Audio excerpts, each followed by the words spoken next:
Izenzo isahluko sama-21 siqala ukufunda evesini lokuqala. Kwathi sesimukile kubo, sasuka ngomkhumbi, saqonda ngqo, safika eKhose nangangomso eRodu, sasuka lapho, safika ePatara. Sasifune umkhumbi owelela eFenike, sangena kuwo, samuka. Kwathi sekuqhamuke iKhupro, sasilishiyile ngangokwesokhohlo, saqonda eSiriya, sehlika e-Athali. Ngokuba umkhumbi wawuzakwethula khona impahla, safumana abafundi, sahlala khona izinsuku eziyisi7. Bona bathi ngomoya kuPawulu, "Ungalubeki unyawo eJerusalema." Kwathi sesiqedile lezo zinsuku saphuma sahamba. Bonke basiphelekezela kanye nawomkabo nabantwana, kwaze kwaba ngaphandle komuzi. Saguqa ngamadolo ogwini, sakhuleka. Savalelisana, sangena emkhunjini, kepha bona babuyela emakhaya. Thina sasiqedile ukuhamba ngomkhumbi sisuka e-Athali, safika ePtolemayi, sabingelela abazalwane, sahlala nabo usuku kwabalunye. Kepha ngangomso samuka safika eKesariya, sangena endlini kaFilipi umvangeli, wayengomunye wabayi7, sahlala naye. Yena-ke wayenamadodakazi 4, izintombi eziprofethayo. Kwathi sisahlezi khona izinsuku eziningana, wehla eJudiya umprofethi ogama lakhe lingu-Agabu. Yena wafika kithi, wathatha uqhotho lukaPawulu, wazibopha izinyawo nezandla. Wathi, "Usho njalo uMoya oNgcwele, uthi, umuntu olungolwakhe lolu qhotho abaJuda bazakumbopha kanje eJerusalema, bamkhaphele ezandleni zabezizwe."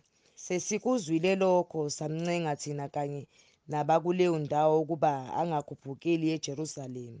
Khona uPawulu waphendula wathi, "Nenzelani ukukhala nichoboza inhliziyo yami na, ngokuba sengilungele, kungesikho ukuboshwa kuphela, kepha nokufa eJerusalema ngenxa yegama leNkosi uJesu, engenakuvunyiswa."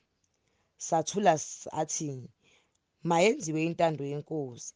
Emva kwalezo zinsuku sabopha impahla, sakhuphukela eJerusalema. Kwahamba nathi abanye abafundi baseKesariya besiyisa kuMnasoni othile waseKhupro, umfundi omdala, ebesizakungenisa kwakhe. Sesifinyelele eJerusalema, abazalwane basamukela ngokujabula.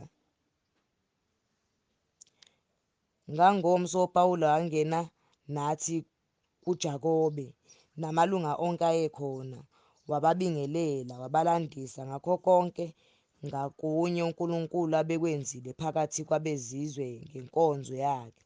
Sebekuzwile lokho, bamdumisa uNkulunkulu, bathi kuye, "Uyabona mzalwane, ukuthi ziningi kangaka izigidi zabakholwayo phakathi kwabaJuda, futhi bonke bayizishisekeli zomthetho. Sebebikelwe ngawe ukuthi ufundisa bonke abaJuda abaphakathi kwabezizwe ukuhlubuka kuMose, uthi mabangasoki abantwana babo, bangahambi ngamasiko. Pho-ke senze njani na? Impela bazakuzwa ukuthi usufikile. Ngakho yena lokho esikusho kuwe. Kukhona kithi amadoda 4 azibophile ngesifungo. Wathatha wona uzihlambululele kanye nawo, uwakhokhele ukuba aphucule ikhanda. Khona bazakwazi bonke ukuthi akukho lutho lwalokho abakubikelwe ngawe, kepha ukuthi nawe uhambe ulonda umthetho.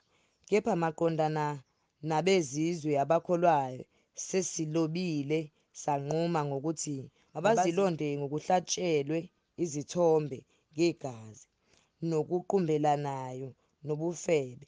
Khona uPawulu wawathatha lawo madoda ngangomso, wayesezihlambululela kanye nawo. Wangena ethempelini, wabika ukuphela kwezinsuku zokuhlanjululwa kuze kulethwe umnikelo ngenxa yawo onke. Kwathi sezizophela lezo nsuku eziyisikhombisa, abaJuda base-Asiya bembonile ethempelini bayaluzisa sonke isixuku, babeka izandla kuye, bamemeza bathi, "Madoda akwa-Israyeli, yekelelani! Nguye lo muntu ofundisa bonke ezindaweni zonke okuphambene nesizwe nomthetho nale ndawo, futhi wangenisa ethempelini amaGreki, wayingcolisa le ndawo engcwele."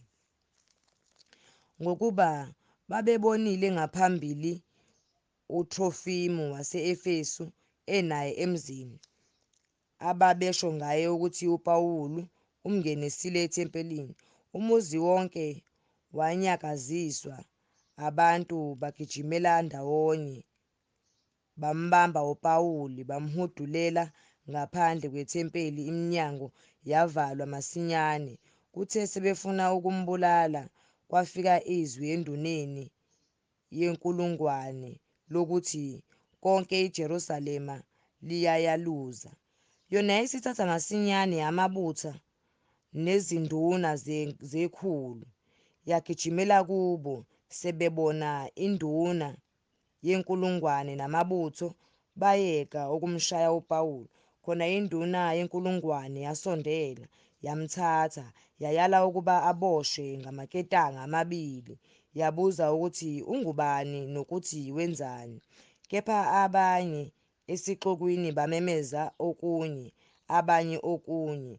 Yathi ukuba ingenakulazi iqiniso ngenxa yomsindo, yayala ukuba ayiswe ekamu. Esefikile esikhwelweni, kwenzeka ukuba athwalwe ngamabutho ngenxa yokukhandana kwesixuku. Ngokuba kwalandela isixuku sabantu bememeza bethi, "Msuseni, esezakungeniswa ekamu."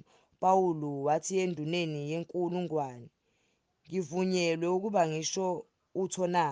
Yona yathi, "Uyasazi isiGreki na?